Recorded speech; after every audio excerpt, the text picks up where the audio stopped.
Pernahkah kita merasa ingin menjauh dari semua yang ada di sekitar? Dari rutinitas yang melelahkan, dari tekanan sosial yang tak henti-henti, atau dari sistem yang terasa tidak berpihak? Saat membuka media sosial, kita menjumpai narasi yang kian populer. Kabur saja dulu, seolah-olah satu-satunya solusi untuk mengatasi kebuntuan hidup adalah dengan pergi, meninggalkan tempat ini, dan mencari peluang di luar sana. Fenomena ini dikenal sebagai populisme, kabur dan cari peluang. Ia bukan sekadar tren, melainkan cerminan dari kelelahan kolektif. Di tengah kehidupan yang semakin kompetitif dan penuh ekspektasi, banyak dari kita merasa tidak cukup, tidak berkembang, dan tidak didengar. Maka wajar jika opsi untuk kabur terasa menggiurkan. Sebuah jalan pintas menuju harapan baru, meskipun belum tentu ada kepastian di ujungnya. Namun di balik euforia tersebut, kita perlu bertanya lebih dalam. Apakah keputusan untuk kabur merupakan langkah strategis atau sekadar pelarian dari tekanan yang belum kita hadapi dengan tuntas? Salah satu alasan mengapa ide kabur terasa begitu kuat adalah karena kita hidup dalam budaya perbandingan. Media sosial menampilkan kehidupan orang lain yang terlihat sempurna. Tinggal di luar negeri, bekerja dengan gaji dolar, menikmati fasilitas kelas dunia. Tanpa disadari, kita mengidealisasikan tempat lain dan dalam prosesnya mengecilkan potensi tempat kita berasal. Padahal setiap tempat memiliki tantangannya sendiri. Di negara manapun kita berada, hidup tetap memerlukan adaptasi, usaha, dan mentalitas bertumbuh. Tidak ada tempat yang benar-benar bebas dari tekanan. Ketika kita berpindah tanpa bekal kesiapan mental dan kejelasan tujuan, kita hanya membawa masalah yang sama ke tempat yang berbeda. Maka, penting untuk membedakan. Apakah kita ingin pindah karena ada visi yang jelas atau karena sedang ingin menghindari sesuatu? Jika alasannya adalah yang kedua, maka besar kemungkinan kita akan merasa kecewa ketika realitas tidak sesuai harapan. Lalu, bagaimana cara kita menyikapi populisme, kabur dan cari peluang ini secara bijak? Pertama, mulailah dengan refleksi jujur.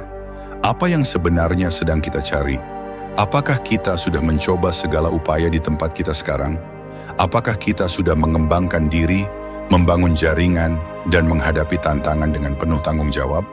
Kedua, kita perlu menggeser paradigma. Daripada melihat diri sebagai korban dari sistem, kita bisa memilih untuk menjadi agen perubahan. Meskipun perubahan itu dimulai dari hal-hal kecil.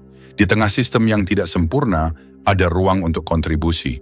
Dan seringkali, dari ruang-ruang kecil itulah lahir dampak besar. Ketiga, penting untuk membangun lingkungan yang mendukung pertumbuhan. Kita tidak bisa berjalan sendiri. Carilah komunitas yang mendorong kita untuk terus belajar, berpikir kritis, dan menjaga semangat. Di tengah budaya instan, kita butuh ruang untuk berkembang secara berproses. Keempat, kita perlu menyadari bahwa bertahan bukanlah bentuk kelemahan. Justru dalam kemampuan untuk tetap berdiri di tengah badai, ada kekuatan yang luar biasa. Tidak semua orang punya keberanian untuk bertahan dan membangun dari nol. Tapi mereka yang melakukannya seringkali adalah orang-orang yang paling tahan uji.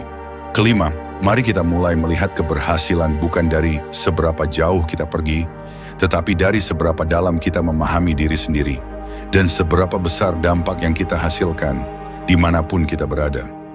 Pergi ke tempat baru bisa menjadi pilihan yang valid, bahkan bijak jika dilakukan dengan perencanaan yang matang. Namun bertahan dan membangun sesuatu dari keterbatasan juga merupakan pilihan yang layak dihargai. Yang terpenting adalah kita tidak berjalan tanpa arah. Karena pada akhirnya yang menentukan masa depan kita bukan hanya di mana kita berada, tetapi bagaimana kita berpikir, bersikap, dan bertumbuh menghadapi realitas. Jika saat ini kamu sedang berada di antara bertahan atau pergi, ingatlah bahwa tidak ada satu jawaban mutlak yang benar untuk semua orang. Yang paling penting adalah memastikan bahwa setiap langkah yang kita ambil lahir dari kesadaran, bukan keterpaksaan. Terima kasih telah menyimak hingga akhir. Jika konten seperti ini memberi kamu sudut pandang baru, jangan ragu untuk membagikannya kepada orang-orang terdekatmu. Dan jika kamu ingin terus belajar dan berkembang bersama, pastikan untuk berlangganan channel Kuliah Mindset. Sampai jumpa di konten berikutnya. Tetap berpikir kritis, terus bertumbuh, dan jangan pernah lelah membangun versi terbaik dari dirimu.